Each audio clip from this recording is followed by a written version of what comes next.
Biz, deməli, Brunerin koqnitiv öyrənmə nəzəriyyəsindən.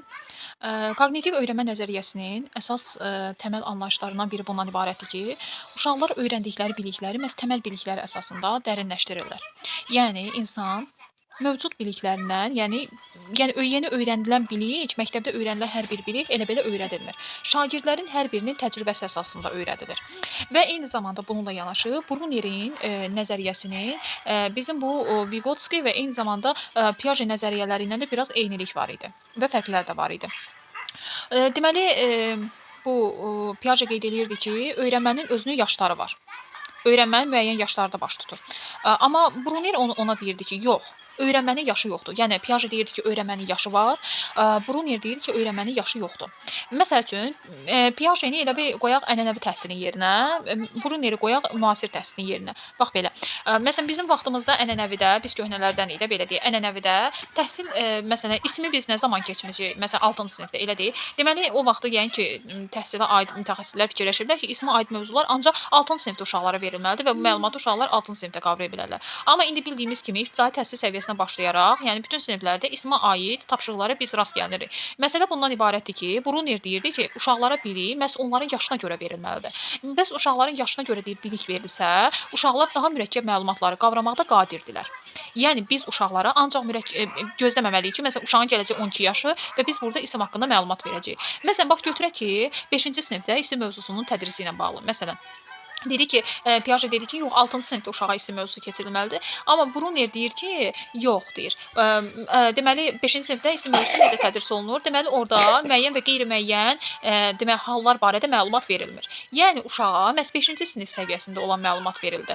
Yəni daha əlavə məlumatları saxladılar və yaxud da alınma sözlər barədə qayda belədir ki, uşaqlar yalnız ahəng qanuna tabe olmayan sözlərin alınma sözlər olduğunu, tabe olan sözlərin isə milli sözlər olduğunu öyrənirlər. Amma gəlin görək, alınma sözlər haqqında görün nə qədər qaydalar var dilimizdə. Sadəcə onun bir uşağa tədris olundu. Yəni 5-ci sinif səviyyəsində uşaq yalnız məsələn deməli 5-ci sinifdə uşaq ahəng qanununu öyrənib, ondan əlavə ibtidai sinifdə bu haqqda uşağın təcrübəsi var. Ona görə də biz alınma sözləri məhz uşağın ahəng qanunu haqqındakı təcrübəsinə istinadən uşağa öyrədirik. Yəni Bruner qeyd edirdi ki, uşaqlarda öyrənmə mütləq onların ətraf aləmi kəşf edən zaman baş verir və bir də müəllimə öyrənmə eyni zamanda belə qeyd edim ki, uşağın əvvəlki təcrübəsi əsasında baş verir. Məsələn, bəzən mən uşaqlara hər hansı bir mövzunu keçəndə deyirlər ki, müəllimə belə bir mətn keçmişdik, elə bir hansısa fəndə keçmişik və yaxud da ki, ibtidai sinifdə Azərbaycan dilində buna oxşar bir şey keçmişdik. Deməli bu nə deməkdir? Uşağın artıq keçirilən mövzular, hansı ki, ümumi orta təhsil səviyyəsində keçirilən mövzular elə belə salınmayıb. Məhz uşaqların ibtidai təhsil səviyyəsində ki, belə deyək ki, təcrübəsi əsasında salınmışdı. İndi gəlin mən Piaget və Vygotsky haqqında oxşar fərqli cəhətlərini deyim. Yəni mən yəni qeyd etdim əslində. Burada Piaget deyirdi ki, öyrənmənin öz yaşı var, amma Bruner deyirdi ki, yaşı yoxdur, uşağa uyğun şəkildə təqdim olunmalıdır, yaş səviyyəsini nəzərə alaraq təqdim olunmalıdır. Amma oxşar cəhəti nədir? Hər ikisi deyirdilər ki, öyrənmə, uşaq ətraf aləmi özü öyrənmək istəyəndə, uşağın həvəsi yaranır, nəyisə öyrənmək istəyəndə o zaman baş verir. Uşaq deməli ətraf aləmi kəşf etmək istəyəndə o zaman öyrənmə baş verir. Yəni bunun üçün də uşağın daxilində bir motivasiya yaranmalıdır. Piaget deyirdi ki, uşağın bu motivasiyası yaşına görədir. Bruner deyirdi ki, yox, biz motivasiyanı uşaqda özümüz yaratmalıyıq ki, uşaq artıq həvəslənib özü gedə bilsin, yəni irəli gedə bilsin. Vygotsky ilə oxşar cəhəti odur ki, Vygotsky də mütləq şəkildə demək dilin, yəni bir hardasa sosial qarşılıqlı əlaqənin vacibliyini, vacibliyini vurğulayırdı. Yəni Brunerin ümumilikdə məsələn nəzəriyyəsini deyək ki, əvvəl öyrəndiyi biliklərlə yeni biliklər arasında məna əlaqəsi qurmaqdır. Yəni bir məna ortaya çıxarmaqdır, aldığı nəticədir.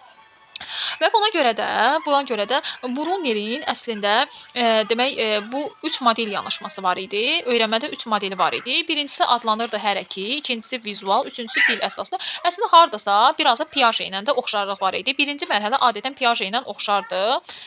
Oxşardı. İndi həmin hissəni təqdim edirəm.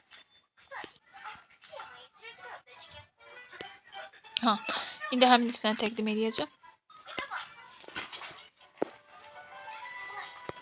Başqa vərəqə keçdim. Deyirdi ki, hərəki nə deməkdir? Piaget nəzəriyyəsində də birinci hərəki mərhələ var idi. Hərəki mərhələ uşaqlar hərəkət edirlər. Yəni birinci adlanır sensomotor mərhələsi. Sensomotor mərhələsi elə bir mərhələdir ki, Mən buradan bunu seçim. Hə, demək sensomotor gördüyünüz kimi uşaqlar ya görərək ətraf aləmi dərk eləyirlər, ya da hərəkət edib toxunaraq dərk eləyirlər. Necə hərəkət edirlər? Yəni o öyrənmədə 3 model anlayışında qeyd eləyirdi ki, yəni uşaqlar hərəkət edərək ətraf aləmi öyrənirlər. Məsələn, əl hərəkətləri, ayaq hərəkətləri, daha sonra uşaqlar görürsüz ki, körpə uşaqlar ayaqlarını ağızlarına aparırlar, əllərini ağızlarına aparırlar, iməkləyirlər, qalxırlar, yeriyirlər və s. Burada hərəkətin müəyyən rolu vardır. Və yaxud da ki, məsələn, görürsüz ki, uşaqlar elə bir tapşırıq vermək lazımdır ki, uşaqlara hərəkət etmək imkanı versin və bu hərəkət etmək də uşaqlarda müəyyən demək olar ki, öyrənmə imkanı yaradır. Məsələn, biz keçmişdik təlim üsullarına, məsələn, sinif küncləri uşaqların sinifdə hərəkət etməsini dəstəkləyən üsul idi. Bax görürsüz, yəni bu baxımdan, yəni Brunerin birinci yanaşması, yəni hərəkin model yanaşmasını dəstəkləyən üsullardan biridir. Nə deməkdir? Yəni uşaq hərəkət edərək də ətraf alemi öyrənə bilər. Yəni buradakı deməli nümunələrə baxaq. Şagirdlər sinifdəki əşyaları fiziki olaraq sayır və qruplaşdırır. Deməli uşaq sayır, əl hərəkətindən istifadə edir və onu götürüb qruplaşdırır. Məsələn, tutalım ki, eyni oxşarları bir yerə qruplayır. Məsələn, üç bucaqların içərisində görürsüz burada əl hərəkət edir. Nəticə etibarilə uşaq deməli hərəkət edərək də öyrənmiş olur. İkincisi müəllimə ikonik əsaslı yəni modeldir. Bu üsulda, yəni burada nədir artıq? Məsələn, deyək ki, hərəkidə uşaq hərəkət eləyirdi sadəcə. Burada isə, məsələn, tutalım ki, hərəkidə uşaq, məsələn, çörtkələr olurdu, çöplər olurdu. Uşaq onun vasitəsilə, deyək ki, sayırdı və belə deyək ki, toplama çıxma əməlini hesablayırdı da, belə deyək. Amma ikonikdə odur ki, vizualdır. Uşaq görür, beynində hesablayır, yazır. Yəni, bu eyni zamanda özlüyündə şəkil, diaqram və eyni zamanda modellə çalışmaqdır. Uşağın modellə çalışa bilməsidir. Bir növ onu qeyd eləyir ki, məsələn, əvvəllər uşaqlar çörtkə ilə, məsələn, deyək ki, muncuqlarla sayırdı, hesablayırdılar. Burada artıq indi lövhədə və yaxud da kağızda görərək beyinlərdə hesablayıb avtomatik yazırlar. Yəni görürlər də əllərin hərəkət elətdirmirlər. Yəni hərəkət beyin daxilindədir. Beyində hesablayır, yazır. Məsələn, tutalım, baxın gələk burada kəsirlər dairəsi, kəsir çubuqları pizza şəkilləri ilə deyir. Demək 2də 1 və 4də 1 kimi kəsirlər şəkil üzərində müqayisə etmək. Məsələn, eyni dairədə fərqli rənglərlə boyanmış hissələri göstərmək. Yəni burada uşaq artıq bunu özü, yəni qruplaşdırmayacaq, yəni göstərir uşaq, hesablayaraq göstərir bunu. Daha sonra nəyisə sxem şəklində çəkmək, onu daha sonra riyazi əmələ çevirmək. Yəni burada artıq uşaq düşünür və onu beynində həll edir. Əvvəl əllə etdiyi şeyi uşaq artıq indi beynində edir. Daha sonra müəllimə gəlir simvolik əsasla, simvolik formada. Yəni bilik əsasən dil, riyaziyyat, riyazi simvollar və yaxud da digər simvol sistemləri şəklində yadda saxlanılır. İndi baxın, simvolik formada nədir? Biz artıq simvolik formada odur ki, uşaq baxır, düşünür və bu anlayışın arxasında duran mənanı tapmağa çalışır. İndi gəlin diqqət edək. Məsələn, tutalım ki, uşağa təmsil oxutdurursunuz da. Təmsilin yəni müxtəlif belə deyək ki, belə deyək, mövzuları müxtəlif ola bilər də. Məsələn, təmsillərdə əməyə rəğbət ola bilər, daha sonra müxtəlif anlayışlar ola bilər. Uşaq oxuyub bunun üzərində nəticə çıxarırsa, deməli bu halda olur simvolik. Çünki yəni uşaq bunu asanlıqla əldə etmədi. Əvvəlcə oxudu, daha sonra üzərində düşündü və mənanı tapa bildi. İndi gəlin yuxarıdakı riyazi anlayışlara diqqət edək. Məsələn, A plus B. Deməli, A-da, B-də hansı ədədləri işarə edir və simvolizə edir? Bunları tapmaq lazımdır, həll edərək tapmaq lazımdır. 2 çıxılsın 3. Burada 2x. X simvoldur, nəyisə simvoldur və nəyisə tapmağı şərtləndirir. Yəni burada artıq deyirik ki, artıq şəxs səfərbər olunur. Daha mürəkkəb simvolik anlayışda isə uşaqlar daha mürəkkəb anlayışlar üzərində çalışmağa başlayırlar. Yenə də burada gəlirik hazırlıq anlayışa. Hazırlıq anlayışı nə idi? Piaget deyirdi ki, uşaqlar mütləq idraki səviyyədə hazır olmalıdırlar. Yəni uşaq qoy 12 yaşına çatsın ki, gəlsin isim mövzusunu öyrənsin. Bruner deyirdi ki, yox.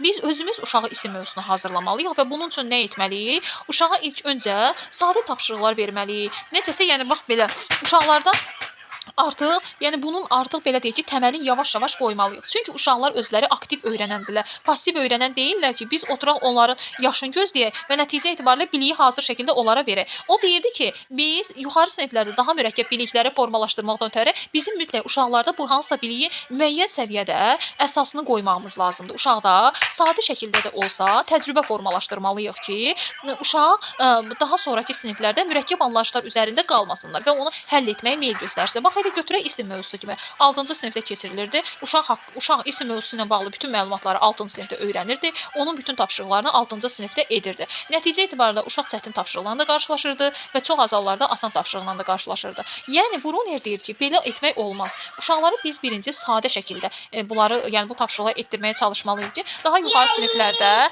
yəni görəndə, yəni təəccüblənməsin, qorxulu vəziyyətə düşməsin.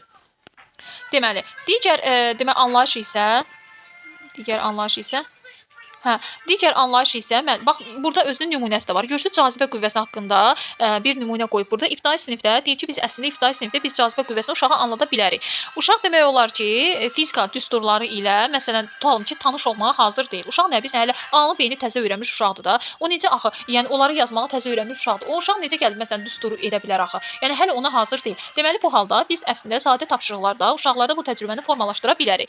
Yəni müəllim müxtəlif əşyalar, məsələn topdur, kağızdır və s. bunları gətirir və bunları demək bu əşyalara nə oldu? Onları götürür, yuxarıdan götürür, buraxır əlinə. Onlar da məsələn cavab verə bilər ki, yerə düşdü. Və uşaqlar kiçik qruplarla eyni işi gördürür. Yəni birinci müəllim özü icra elədi, daha sonra uşaqlara özü icra etdirdi. Bu nə deməkdir? Artıq uşaqlarda müəllim təcrübə formalaşdırmağa başlayır. Və gördünüz məsələn indi gəlin Vygotsky nəzəriyyəsi baxımından baxaq. Biz dedik ki, Vygotsky nəzəriyyəsini də müəyyən qədər dəstəkləyir. Deməli müəllim sosial olaraq, sosial mühitdir də müəllim, sosial amildir. Uşağa bunun nümunəsini göstərdi.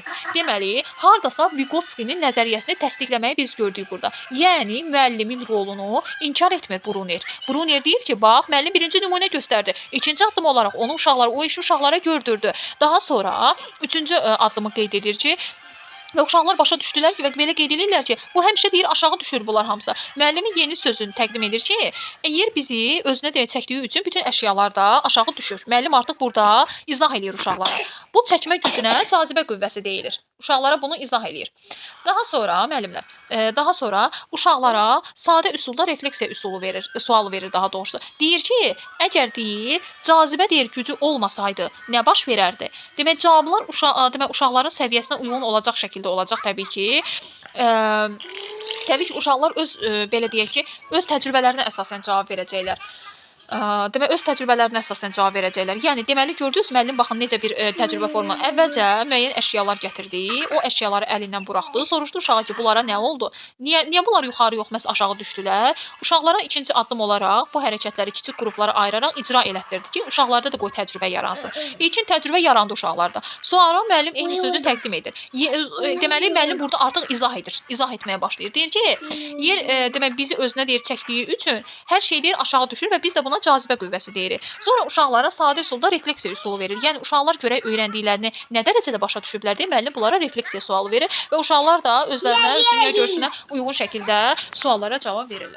Deməli, baxın indi bu şəkilə baxın, diqqətli olun. Deməli birinci burada 3 model yanaşması var idi ya Brunerin. Görürsüz birinci hərəkidir. Hərəki olan hissədə uşaq hələ oyuncaqlarla oynayır, birini qaldırır, götürür, iməkləyir, gəzir, tullanır, düşür və s. Yəni hələ ki bunları öyrənir. İkonikdə isə artıq görürsüz uşaq bura baxır və bunları beynində toplamağı öyrənir. Simvolikdə isə, simvolik nədir? Baxın, burada görürsünüz, alfadır, S-dir, sonra C-dir, mən daha yaxşı gördüklərim. Bunlar üzərində çalışmaqdır. Onlarsa, belə qeyd edək ki, uşaq birbaşa olaraq onu beynində hesablaya bilmir. Onun üzərində düşünür və müəyyən tətbiq həyata keçirəndən sonra cavabı almış olur. Yəni, bax, görürsünüz, məsələn, orada belə Q-dür, nədirsə belə o rəqəmlərdir, yəni riyazi anlayışları var da bunların, K-dır və s. Bunlar qeyd olunub, onların hər birinin öz mənası var. Uşaq o mənalar arasında əlaqə yaratmaqla artıq bir fikir, bir məna ortaya qoyur. Aydın oldu müəllimlər? Deməli, onlar arasında əlaqə yaratmaqla bir məna ortaya qoyur. Məsələn, düsturlar var, müxtəsər vurma düsturları. İndi riyaziyyat müəllimləri bizi dinləyirsə, yəni demək,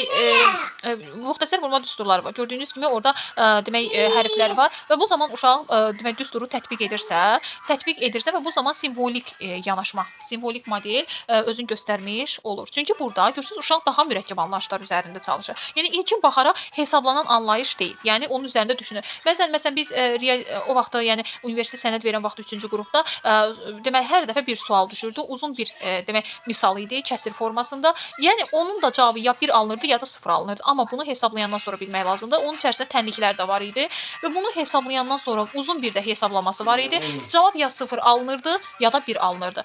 Bəli, deməli burada simvolik yanaşma idi. Biz onu hesablamalıydıq ki, nəticəni görə bilək. Yəni əlimizə qələm götürürdük də biz onu beynimizdə hesablaya bilməzdik. Daha sonra müəllimlər gəlir spiralvari kurikulum. Məsələn, spiralvari kurikulum Brunnerin hazırlıq anlayışına demək belə deyək ki, sonrakı belə anlayışıdır. Biz deyirik ki, hazırlıqda ilkin olaraq uşaqların təməlini qoyuruq. Yəni daha sonrakı siniflərdə daha mürəkkəb anlayışlara hazırlamaqdan ötəri.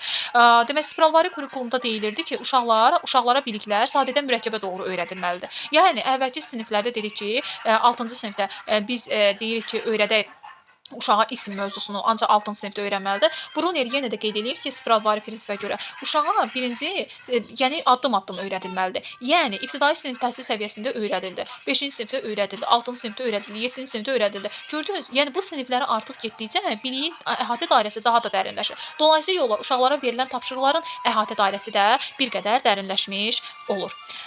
Deməli, bu da qeyd edirik ki, spiralvari o deməkdir ki, bax burada da görürsünüz şəkildəki kimi sadədən mürəkkəbə doğru getməkdir. Sadədən. Yəni uşaqlara öyrədilən biliklər birdən-birə yox, addım-addım öyrədilməlidir. Daha sonra burada gəlir tədqiqat əsaslı öyrənmə nəzəriyyəsi. Burada konstruktivist, yəni psixoloq Brunner belə qeyd eləyirdi ki, uşaqlar ətraf aləmi kəşf etmək yolu ilə daha yaxşı öyrənirlər. Yəni bunun üçün də onların daxilində bir motivasiya olmalıdır.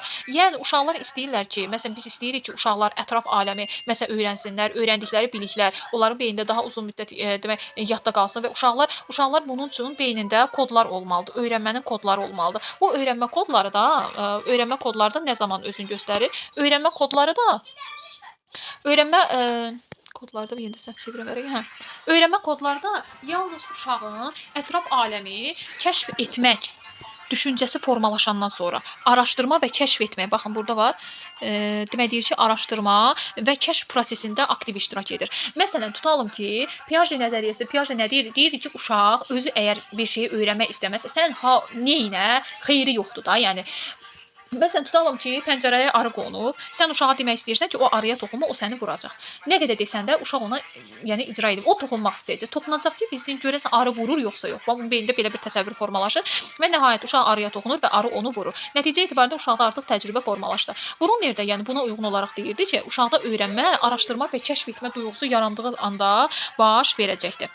Və qeyd edir ki, biz uşaqlara bilikləri hazır şəkildə verməməliyik. Biz gözləməliyik ki, onlar özləri də kəşf etməyə meyil göstərsinlər. Yəni elə bir tapşırıqlar verməliyik ki, bu uşaqlara öhdəsindən gələ biləcək tapşırıqlar olmalıdır və özləri daxili bir meyil hiss etməlidir bundan ötəri, tapşırıqları həll etməkdə ötəri. Baxın elə burada yəni bir nümunə də var. Yəni uşaq deyir, nə zaman kəşf edəcəksə, o zaman uşaq üçün dərindən öyrənmə baş verəcək. Baxın, abstrakt yanaşmada deyir ki, sıxlıq fərqinə görə cismin batması və üzüb qalması. Ənənəvi yanaşmada müəllim bunu uşağa izah edirdi. Daha sonra uşaq bunu dəftərə yazırdı, əzbərləyib sabah gəlib danışırdı. Brunnerin yanaşmasında isə fərqlidir. Müəllim müxtəlif əşyalar gətirir sinifə. Deməli, davam edirik. Deməli, burada qeyd olunduğu kimi, bax, müəyyən əşyalardır. Müəllim hansı ki, onları sulara daxil edir, suya daxil edir və burada cədvəldir. Cədvəldə 3 qrup üzrə davam edir. Taxta parçası, məsələn, tutalım uşaq deyir ki, üzə bilər və bu üzdür. Dəmir mismar üzə bilər, amma batdı. Süngər bata bilər, amma üzdür. Görürsünüz, mismar balacadır, amma o batır. Taxta ondan böyükdür, amma taxta suyun üzündə üzür. Nəticə etibarilə uşaqlar belə bir nəticəni başa düşmüş olurlar ki, əslində bir əşyanın üzməsindən ötəri onun daha balaca olması yox, məhz onun daxilindəki sıxlığa əsasəndir. Sıxlıq nə qədər çox olacaqsa, onun həcmindən asılı olmayaraq o suyun daxilinə batacaqdır. Yəni bu zaman uşaqlar belə bir nəticə demək hasil etmiş olurlar. Deməli,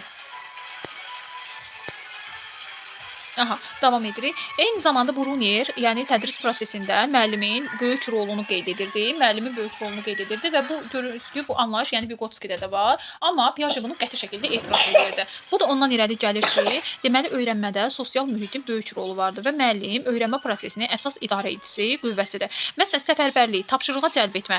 Məsələn, şagirdin diqqətini, marağını tapşırığa yönəltmək məqsədi daşıyırdı. Məsələn, müəllim səfərbərlik edən zaman dərsin məqsədini uşağa aydın şəkildə izah etməli və eyni zamanda uşağa motivasiya yaratmalıdır ki, uşaq tapşırığı icrasında həm həvəsli olsun və onu özünə vacib hiss etsin. Və bu baxımdan da səfərbərlik və cəlb etmə anlayışı formalaşmışdır. Daha sonra müəllimdə sərbəstlik dərəcəsinin azaldılması. Yəni sərbəstlik dərəcəsinin azaldılması. Bu nə deməkdir? Tapşırığın sadələşdirilməsi. Artıq uşaqlar, tapşırıqlar şagirdlərə elə ötürülür ki, şagirdlər artıq tapşırığın üzərində işləməyə başlayırlar.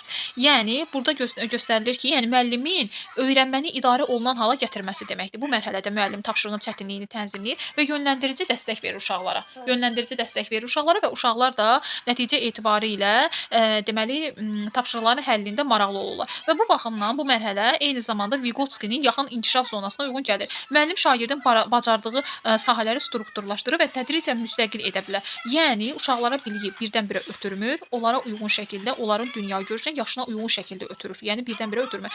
İstiqamətin qorunması, davamlı öyrənməni təmin etmək. Burada şagirdin motivasiyasını saxlamaq, diqqətini yayındırmadan tapşırığı idarə olunan hissələrə bölmək. Yəni, burada demək olar ki, müəllim istiqaməti qoruyan tərəfdirsə, bu zaman mövzunu elə izah etməli, elə təqdim etməlidir ki, şagirdlər bu zaman deməli bu zaman onların demək diqqəti yayınmamalıdır. Yəni dərsin bir hissəsində onlar geri çəkilməməlidirlər. Dərsin sonuna qədər yəni maraqlı qalmalıdırlar ki, bizə görəsən nə təqdim olunacaq, biz görəsən nə öyrənəcəyik və bu zaman müəllim istiqaməti qoruyub saxlamalıdır. Yəni uşaqların diqqətini elə məsələn tapşırıqlar təqdim etməlidir ki, şagirdlərin diqqəti yayınmasın.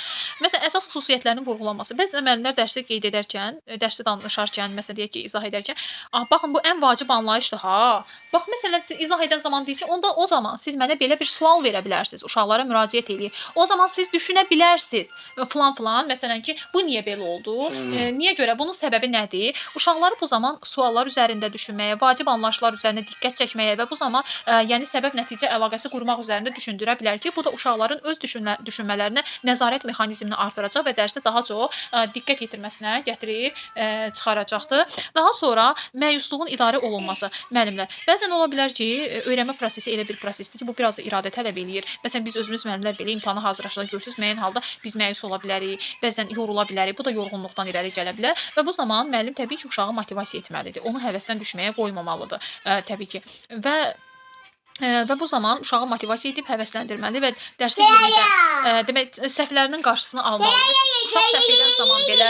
Uşaq səhv edən zaman belə onun əslində səhvinin qalıcı olmadığını, əslində səhvə öyrənmə vasitəsi kimi baxmağa təşviq etməlidir. Sonra nümayiş etdirmə. Müəllim təbii ki, müəyyən ola bilər ki, nümunələrlə məsələn gətirir, nümunələri sinifdə icra eləyir və uşaqlar bunu görürlər. Yəni müəllim öyrətdiyi biliyi şagirdlərə praktik şəkildə nümayiş etdirir. Lövhədə yaza bilər nə isə, daha sonra belə qeyd eləyək ki, nələrsə məsələn kimya müəllimi müxtəlif reaksiyalar göstərə bilər və bunun nümayişi özü etməyinə yanaşı uşaqlara da bunu etdirə bilər və bu zaman uşaqlar da praktik şəkildə icra etdiyi zaman nəticə etibarı ilə demək öyrənmə baş vermiş olur, dəyərli müəllimlər. İndi isə biz keçək digər nəzəriyyəmizə. Digər nəzəriyyəmizə keçək. Bu adlanacaq. Bu adlanacaq deməli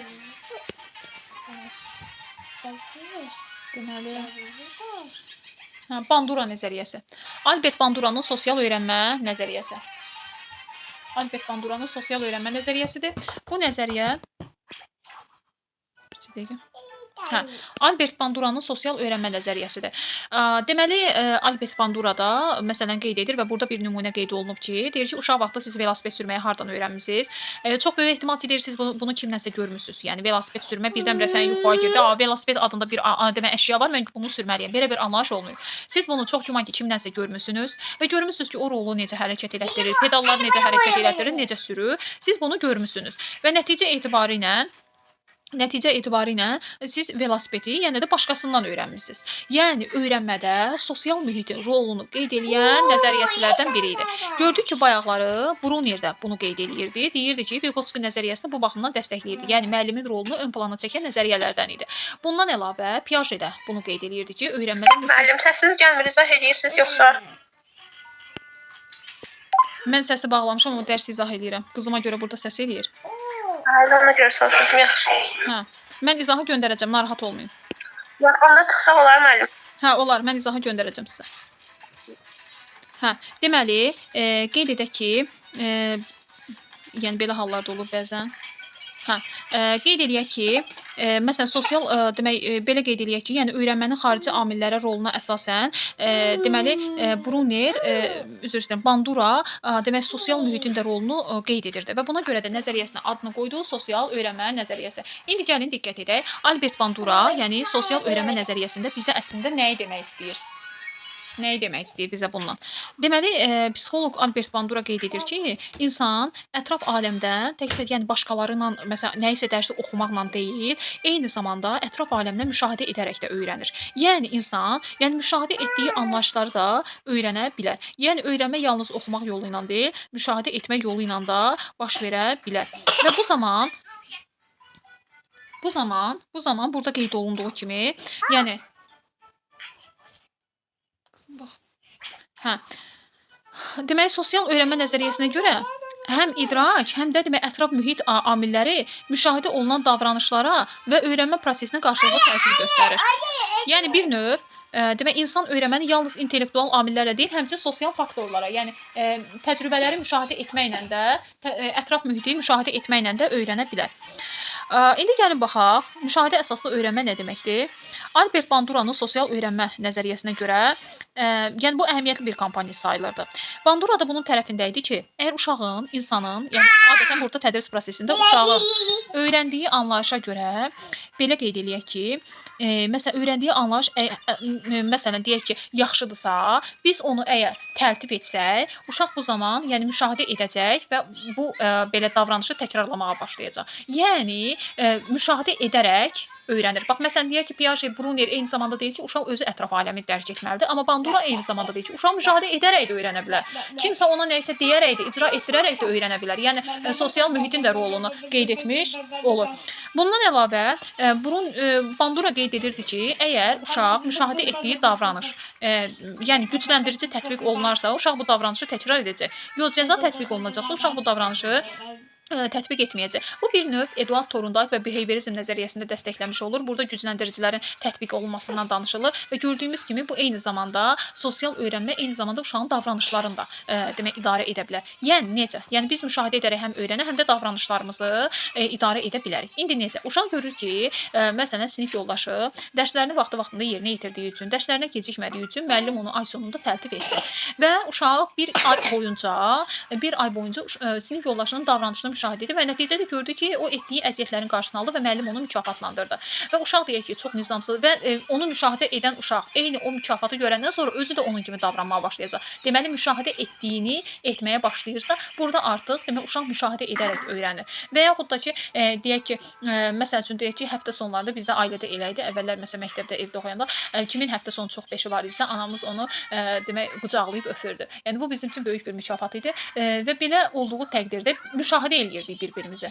O 2 həftə dalbadal onun beşləri çox oldu. Məsələn, bacımın anam onu öpdü. Atam da ki, təbii ki, pul mükafatı verirdi. Atalar da adətən belə qiymətləndirirlər. Pul mükafatı verirdi və bu həqiqətən bizim üçün ən qiymətli, dəyərli hədiyyə idi də, belə deyək. Və bu zaman görürdük, müşahidə eləyirdik. Nəticə etibarilə hər dəfə mən qalib gəlmirdim. Bunu deyim ki, ailədə mən böyük olsam da, yəni digər bacılarım da təbii ki, qalib gəlirdilər. Bəzən olur, onlar da bərabərlik də olurdu bəzən arada və s. yəni belə şeylər də olurdu.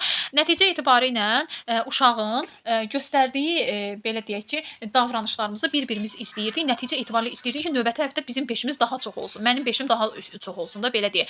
Deməli, burada müşahidə etdim, gördüm ki, anam bacıma təltif elədi, qucaqladı, öpdü. Atam da ona pul mükafatı verdi. Nəticə etibarilə mən onun davranışını müşahidə edəndən sonra artıq növbəti həftədə dərdən qabaqdan çıxmağa başlayıram və uşaq eyni hərəkəti dəfələrlə icra edərkən bu artıq onda vərdiş halına gəlməyə başlayır. Əgər cəza görsən, məsələn tutalım mən həmin həftə 2 alsaydım, anam məni cəzalandıracaq idi və o 2 neçə dənə 5-i yox eləyirdi. Lap 5-in sayı çox olsa belə, o bir dənə 2 korruyurdu da, belə deyək, sürünü korruyurdu, belə deyək. Nəticə etibarilə mən cəzalandığım vaxt olub, açıq etiraf edeyim və bu cəzanı da digər bacılarım görürdü, istəyirdilər ki, daha yüksək nəticə əldə etsinlər. Yəni bunlar hər biri istər həm cəza, həm gücləndirici uşağın əslində müsbətə doğru aparmasına xidmət edirdi. Deməli, indi biz gəlin baxaq bu Bandura nəzəriyyəsinin maraqlı hissələrinə. Bunun bir Bobodol təcrübəsi var, yəni eksperimenti var. Bobodolda belədir ki, deməli Deməli iki otaqdır. Otağın birində yenə də Bobodol oyuncağıdır və uşaqlar 2 qrupa ayrılıblar. Bir neçə uşaq 2 qrupa ayrılıblar. Birində, yəni, yenə də Bobodol oyuncağıdır, müxtəlif oyuncaqlardır. Digərində də yenə də müxtəlif oyuncaqlar və Bobodol oyuncağıdır. Deməli, birinci otağa, yəni birinci qrupa daxil olan uşaqlar və bir də böyük, yəni təcrübəli bir şəxs demək daxil olur. Həmin təcrübəli şəxs həm verbal, həm də fiziki olaraq Bobodol oyuncağına bu şəkildə də gördüyünüz kimi təzyiq göstərir. Eyni zamanda ona pis-pis sözlər deyir, bunu da deyim sizə. Həm verbal olaraq, sözlü olaraq, həm də Bobodola fiziki olaraq şiddət göstərir. Nəticə etibarilə nə baş verir müəllimlər? Nəticə etibarilə o baş verir ki, uşaqlar da bunu görür və gördüyünüz kimi şəkildə uşaq da eynisini etməyə başlayır. Amma digər otaqda isə həmin təcrübəli şəxs, deməli, Bobodol oyuncağına əhəmiyyət vermədən digər oyuncaqlarını adi qaydada oynayır və uşaqlar da bunu görən kimi eyni qaydada təkrarlayırlar. Əslində bu Bobodol təcrübəsinə əsasən Bandura bizə əslində yenə də öz nəzəriyyəsinin mahiyyətini açmağa çalışırdı.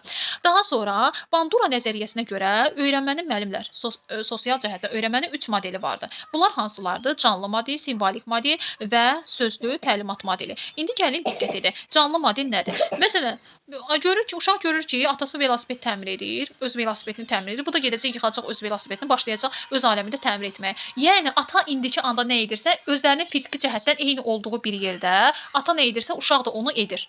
Ata eyni anda, məsələn, ikisi də fiziki və canlı eyni mühitdədirlər. Ata onu edir, oğul da bunu edir. Bu artıq olur canlı model. Və yaxud da ki, ata dişini fırçalayır, uşaq da dişini fırçalayır, ona baxır. Bu canlı modeldir. Çünki real olaraq bir-birlərindən oğul atadan nümunə götürür. Daha sonra simvolik model. Simvolik model isə filmlərdən, televiziya və YouTube-dan hər hansı bir nə isə görür, onu icra edir. Məsələn, uşaq deyir ki, hər hansı bir idman hərəkətini görür, o idman hərəkətini təkrarlayır. Təkrarlayan zaman olur simvolik model. Amma ata ilə eyni otaqda olub, ata hər hansı bir idman hərəkəti göstərsə, uşaq onu təkrarlasa, bu olacaq canlı model. Amma uşaq YouTube-dan, televizordan, yəni müəyyən vasitələrdən buna baxıb eynisini edirsə, bu olacaq simvolik model. Sözlü təlimat modeli davranışlarla bağlı təlimatlar vasitəsilə öyrənməkdir. Yəni müəllim sözlü olaraq uşaqlara, deməli uşaqların davranışlarını idarə edir sözlü olaraq. Uşaqların davranışlarını idarə edir. Və buna görə də müəllimlər, Banduraya görə insan davranışının müşahidəsi eyni zamanda modelləşdirmə yolu ilə, yəni tənzimləmək olar. Bir insan demək müşahidə yolu ilə görür ki, başqasının etdiyi hərəkət yaxşı bir hərəkət deyil də, onun nəticəsi necə pis oldu və buna görə eyni zamanda başqalarının hərəkətlərini modelləşdirmə yolu ilə də icra edə bilər. Modelləşdirmə başqalarının davranışlarını təkrarlama yolu ilə baş verir. Elə bax Bobodolda kimi bax gördünüz ki, uşaqlar məsələn canlı şəkildə müşahidə elədilər ki, həmin təcrübəli şəxs Bobodolu döydü, ona nə bilim təpik vurdu, yumruq vurdu, hətta pis sözlər işlətdi, uşaqlar da eynisini edəcək.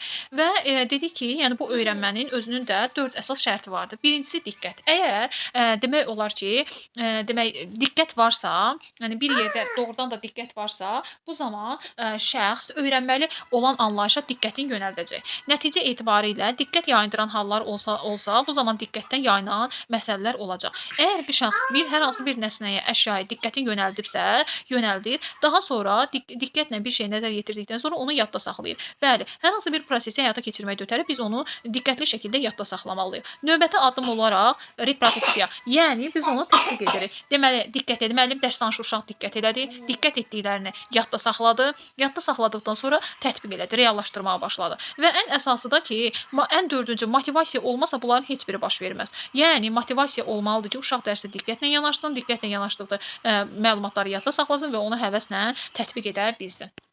Bu da müəllimlər Bandura nəzəriyyəsi. Keçək növbəti nəzəriyyəmiz olan Karl Jung'un nəzəriyyəsini keçək. Karl Jung görək bizə nə demək istəyir. Karl Jung'un nəzəriyyəsi müəllimlər deyirdi ki, insanların nəyisə qavramağı və əldə etdiyi məlumatları necə istifadə etmək əslində onların psixoloji orientasiyasından asılıdır. Yəni, Karl Jung'a görə səhv insan, düz insan anlayışı yoxdur. O qəbul edirdi ki, insanlar müxtəlifdir və müxtəlif düşünmə formalarına da sahib ola bilərlər. Buna görə də Jung'un fikrinə görə insanlar bir-birlərinə fərqli davranışını izah edən 2 əsas psixoloji ölçü müəyyən etmişdir. Bunlardan biri Bunlardan biri olur enerjinin istiqaməti, digər olur isə informasiyanın emalı, digər adı isə funksiyası deməkdir. Enerjinin demək istiqaməti dedikdə bu iki demək xarici aləm ekstraversiya, daxili aləm isə introversiya nəzərdə tutulur. Məsələn, əvvəllər biz bu mövzunu keçəndə daha çox ambivert şəxsiyyətlər haqqında məlumat verilirdi, amma hər halda Karl Jung barədə bunlar məlumat verilir. Deməli Karl Jung qeyd edirdi ki, deməli Karl Jung belə qeyd edirdi ki, yəni insan xarici aləmdən nəsə bir motivasiya alırsa bu ekstraversiyadır, daxili aləmdən nəsə bir motivasiya alırsa bu introversiyadır. Həm də dünyanı necə qavradığı və qərarları necə verməsidirsə, deməli insan düşünərək də ətraf aləmi qavraya bilər, demək olar ki, qərar verə bilər, hiss edərək də duyğu və intuisiya vasitəsilə də bunu edə bilər. Deməli, burada müəllimlər, belə bu şəkildə deyəndə, demək Karl Jung insan psixikasını başa düşmək üçün iki əsas sualı üzərində düşünmüşdü. İnsanın enerjisi hara yönəlir, insan məlumatı necə qəbul edir və necə qərar verir. Deməli, burada qeyd edir ki, yəni bu artıq, yəni indi artıq detallara keçirik. Enerjinin istiqaməti ekstraversiya və introversiya. Ekstraversiya odur ki, diqqətin xarici aləmə yönəlməsidir. Introversiya isə onun əksinədir. İndi gəlin bunlar haqqında addım-addım öyrənək. Demək ekstraversiya enerjini xarici mühitdən alırlar. Yəni bu ekstravert şəxslər, yəni öz enerjilərini xarici mühitdən alırlar. Yəni insanlardan alırlar. İnsanlarla birgə işləməyi sevirlər, onlarla birgə qərar verməyi sevirlər. Paltar almağa gedəndə istəyir ki, yanında kimsə olsun. Tək başına qərar verə bilmir. Nə bilim, bax belə də, yəni o əslində yəni tək başına qərar verə bilər bəlkə də, amma bu onun üçün daha maraqlı və buna səy və meyl göstərir.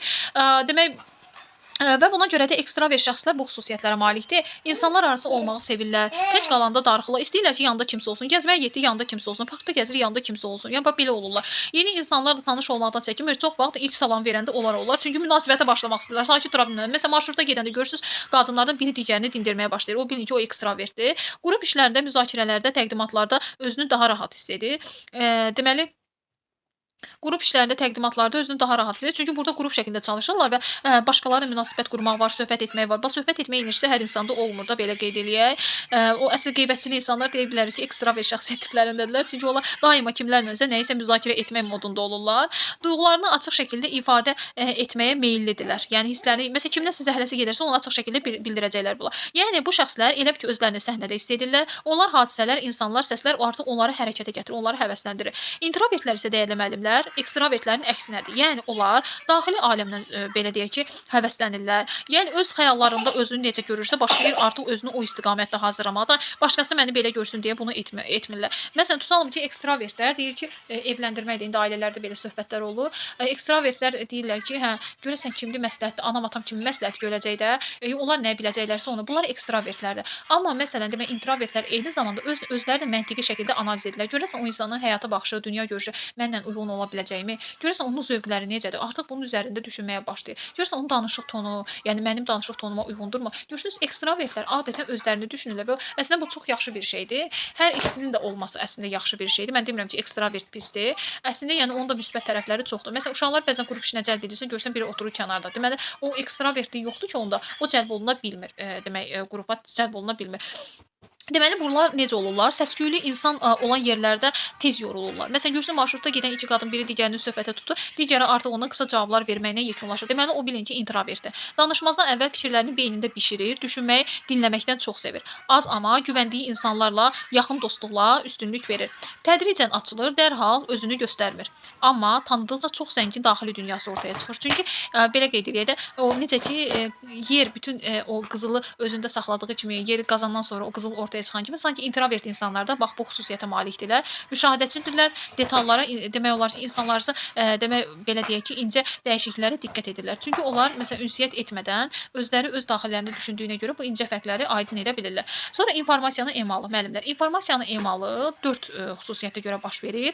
Onlardan birincisi, yəni əslində 2 istiqaməti var, 2 kateqoriya var, amma 4 xüsusiyyətdə birləşir bu. İndi gəlin baxaq, hər kateqoriyaya da təbii ki, 2 xüsusiyyət düşür. Birincisi, demək qavrama funksiyaları. Yəni insan ətraf aləmi həm duyğu üzvləri, eyni zamanda intuisiya vasitəsilə qavrayır. Öyrənmə isə müəllimlər həm hiss etmə, həm də ki, düşünmə vasitəsilə baş verə bilər. İndi gəlin görək ətraf aləmi insan duyğu var. Duyğu da bilirsiniz ki, 5 duyğu üzvlərimiz var. İnsan ətraf aləmi görərək, eşidərək, dad vasitəsilə toxunaraq, bu şəkillərdə belə toxunaraq demək qavrayırlar. Yəni başa düşürlər də. Bu isə, yəni belə insanlar faktlar, detallar və real təcrübələrə əsaslanırlar. Məsələn, tutalım ki, məsələn mən gördüm ki, tutalım ki, otağın aboyları soyulub. Otağın aboyları soyulub. Bunun başqa izahı nə ola bilər ki? Yəni bir də ki, bu yəni duyğu demək qavramında belə bir şey var ki, yəni hadisələr nə görürəmsə prinsipinə əsaslanır. Nə baş veribsə, nə var, nə görürəmsə prinsipinə əsas verir və bir də burada və indiyə fokuslanırlar. Burada və indiyə fokuslanırlar.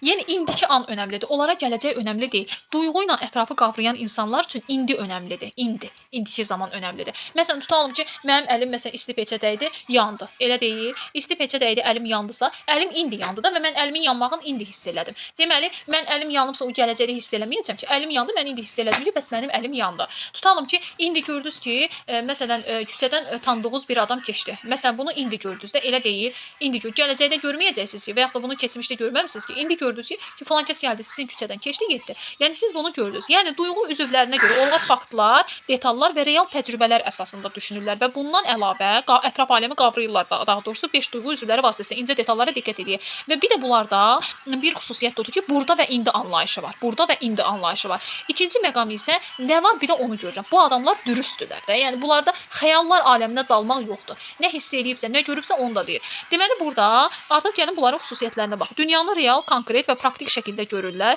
Detallar və fiziki reallığa diqqət edirlər. Burada və indi deyilən anda yaşayırlar, faktlarla danışırlar. Abstrakt məna axtarmaqdansa, yəni abstrakt nə deməkdir? Hər şeyin görünməyən tərəfləri üzərində düşünməkdənsə, gördüyü, eşitdiyinə və toxunduğuna demək əsas tuturlar. Yəni, məsələn, uşaq görür ki, sehirbaz papağın içindən dovşan çıxartdı. Dovşan çıxartdı, bunu gördü də uşağa lazım deyir ki, görəsən bu dovşanı necə çıxartdı? Görəsən bəlkə papağı gizlətmişdi, anidən papağı çıxartdı, onun içindən dovşan çıxdı. Da bunlar duyğu üzündən görə nədir? Gördü də, görmə duyğusuna görə gördü ki, papağın içindən dovşan çıxdı. Deməli, indi bu dəqiqə papağın içindən dovşan çıxdı. Daha sonra müəllimlər, deməli, dəyişiklik və yeniliklərdən çox təcrübəyə, belə deyək ki, reallığa adətən güvənirlər. Məsələn, belə insanlar tez-tez mənə fakt göstər düşüncəsi ilə yanaşırlar. Demək, göstər görüm bu necə davam etdi, necə baş verdi, konkret nə var? Yəni belə insanlar konvergent düşüncəyə sahib olan insanlardır.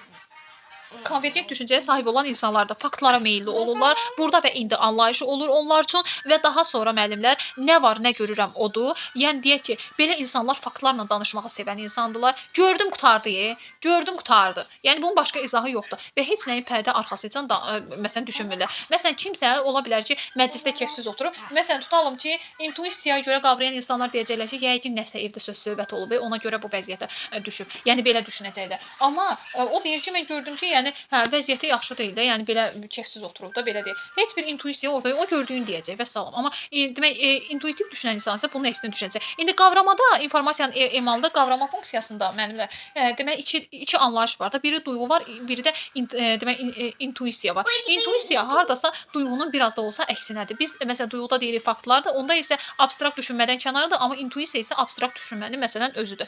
İndi gəlin burada nümunəyə baxaq. Müəllim sinifə girir və deyir ki, sinif çox soyuqdur. Duyğu funksiyası güclü olan uşaq deyəcək və 16 dərəcə olan bir temperaturda otağın pəncərəsi də açıq olduğuna görə nəticə etibarilə sinif daha da soyuqdur. Yəni fakt budur ki, sinif soyuqdur. Fakt budur. Faktla düşünəcək. Deyəcək fakt budur, sinif soyuqdur.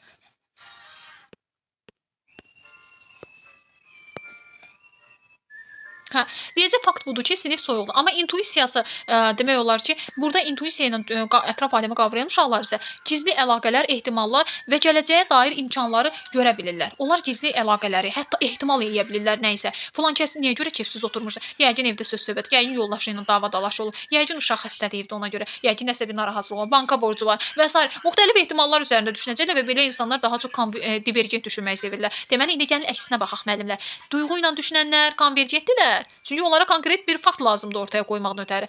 Amma intuisiya ilə düşünənlər isə divergentdirlər. Bunlar nə edəcəklər? Ehtimallar üzərində düşünəcəklər və eyni zamanda gələcəyə yönəlik olurlar. Bunlar belə deyək ki, hissiyatı güclü olan insanlarla, o 6-cı hissi güclü olan insanlarla nə isə proqnozun verməkdə çox yaxşıdırlar. Onu da qeyd edeyim sizə.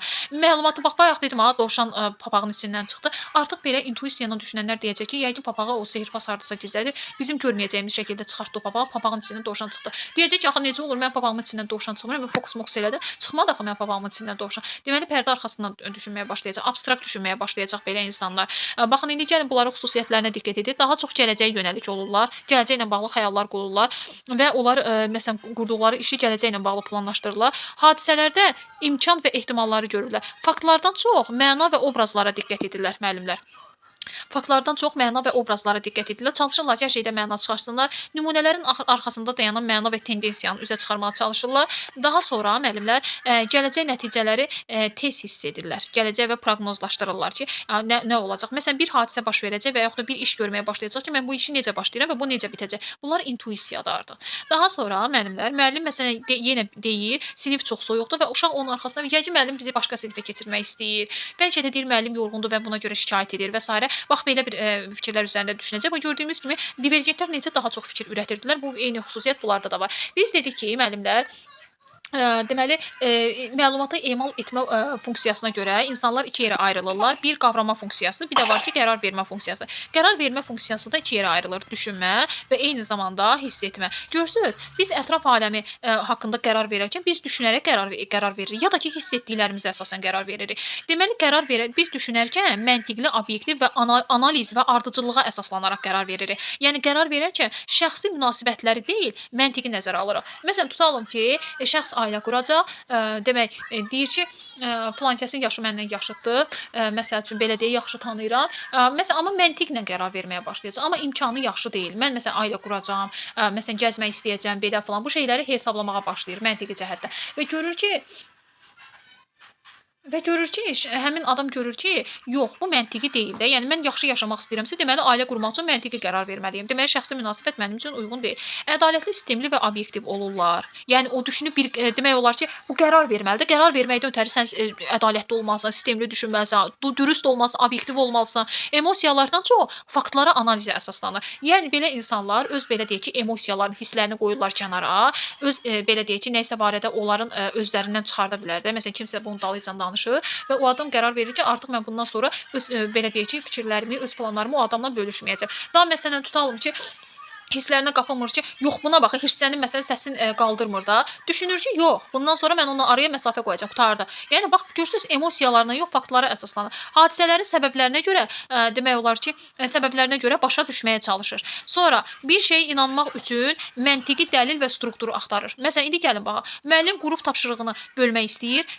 Düşünmə funksiyası güclü olan şagirdlər belə düşünürlər ki, kim daha hansı işdə yaxşıdırsa o onu görsün də. Və yaxud da ki, məsələn deyək ki, ən effektiv həll yolunu tapaq. Məsələn, burada bir növ konvergentlik var da, belə deyək. Ən effektiv həll yolunu tapaq. Yəni, bax, belə insanlar daha çox, belə qeyd eləyək ki, çözüm odaqlı olduqlarına görə, yəni, burada məsələn, tutalım ki, uşaqlar arasında münasibət pis də olsa, deyirlər ki, sən falan işi yaxşı görürsənsə, o işi gör, mən falan işi yaxşı görürəm, onu görə nəticə etibarilə qrup işini uğurla yekunlaşdırır. Bax, bu amaldan birləşirlər. Hiss etmə dəyərlər və münasibətlər, empatiya, hiss etmə dəyərlər və münasibətlər, empatiya və qeyd eləyək ki, insani meyarlara əsaslanaraq qiymətləndirmə, yəni olur da belə deyək. Yəni belə insanlar humanist olurlar. Yəni humanist dəyərlərə, empatiyaya, dəyərlər, məsələn, insani dəyərlərə və münasibətlərə əsasən qərar verirlər. Məsələn, belə qərar verən insanlar, yəni hiss etmə funksiyası güclü olur. Qərar verəndə başqalarının hisslərini nəzərə alırlar. Bax, mən bunu edəcəmsə, o başqasına necə təsir edəcək? Münasibətlərdə mehribanlıq və harmoniya axtarırlar. Yəni istəyirlər ki, arada yumşaq münasibət olsa, hamı bir-birinə yaxşı davransın. Empatiya güclüdür. Özünü başqasının yerinə qoyur. Yəni qərar verərkən nə düzgündür sualını etik və dəyər baxımından qiymətləndirir. İnsanlara tərsini düşünmədən qərar vermir. İnsanlara tərsini düşünmədən qərar vermir. Yəni məsələn nəyisə o biri tərəfində düşünəndən sonra qərar verir də. Daha sonra konfliktləri yumşaltmağa və uyğunluq yaratmağa çalışır. Yəni çalışır ki, hər şey yaxşı olsun da. Yəni hissi baxımdan özün də yaxşı hiss edə bilirsən. Bu qərar Bu qərar münasibətlər və dəyərlər baxımında nə qədər uyğundur? Məsələn, nümunə, eyni qrupda tapşırıq zamanı hiss etmə funksiyası güclü olan uşaqlar fikirləşəcək ki, yox deyir, heç kim kənarda qalmasa, hər kəs deyir bu qrupda aktiv şəkildə iştirak etsin. Ən çox çətinlik çəkən uşağa məsələn sadə hissəni verək ki, o da kənarda qalmasın, o da prosesdə iştirak etsin. Üzvlər arasında konflikt olması, çalışacaq ki, hər şey yaxşı olsun. Özü kimi hər kəs də hər şeyi yaxşı şəkildə hiss eləsin. Bax belə bir qeyd eləyək ki, müəllimlər, əslində bunların yəni hansı ki 4 xüsusiyyətin 4-ü də bir insanda cəmləşə bilər. Lakin biri əsas ola bilər, digəri isə ona köməkçi ola bilər. Görürsüz, əsas olanda biz o insanları adətən o xarakterinə görə analiz edirik. Yəni belə. Daha sonra biz dedik ki, bu xüsusiyyətlərin 4-ü də yəni bir insanda cəmləşə bilər. İndi gəlin biz onlara diqqət edək. Deməli, ekstravert düşünmə olan insanlar qərarlarını məntiqi və obyektiv analizə əsaslanırlar. Ekstravert düşünmə olan insanlar qərarlarını məntiq və obyektiv analizə əsaslandırırlar. Onlar hadisələr və məlumatları açıq şəkildə qiymətləndirirlər. Yəni ekstravertlər bildik ki, başqalarının fikirlərinə görə qərarlarını verən şəxslərdirlər də. Yəni başqaları insanlardan gələn motivasiyadan onlar həvəslənirlər. Məsələn, bir layihə işi olan zaman ekstravert düşünmə forması olan insanlar üzr istəyirəm mənimlə. Ekstravert düşünmə forması olan insanlar demək hansı addımlar atılacağını planlayır, resursları bölüşdürürlər, hər kəsin vəzifəsini effektiv şəkildə yerinə yetirilməsini təmin edirlər. Yəni düşünürlər də bunlar. Belə deyək ki, düşünmə tərzinə görə. Bax burada düşünmədə nə dedik? Görürsüz, bax burada göstərildi ki, nümunədə kim hansı işi yaxşı bacarırsa onu etsin. Ekstravert düşünmədə də qrup daxilində işləyən adam deyəcək ki, kim hansı işi yaxşı bilirsə onu da icra eləsin.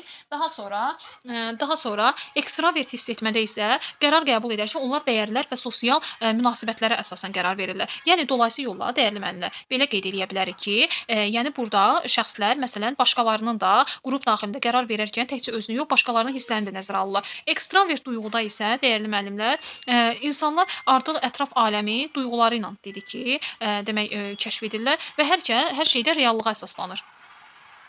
Reallığa əsaslanmalıdır. Real duyğulara əsaslanır. Ekstravert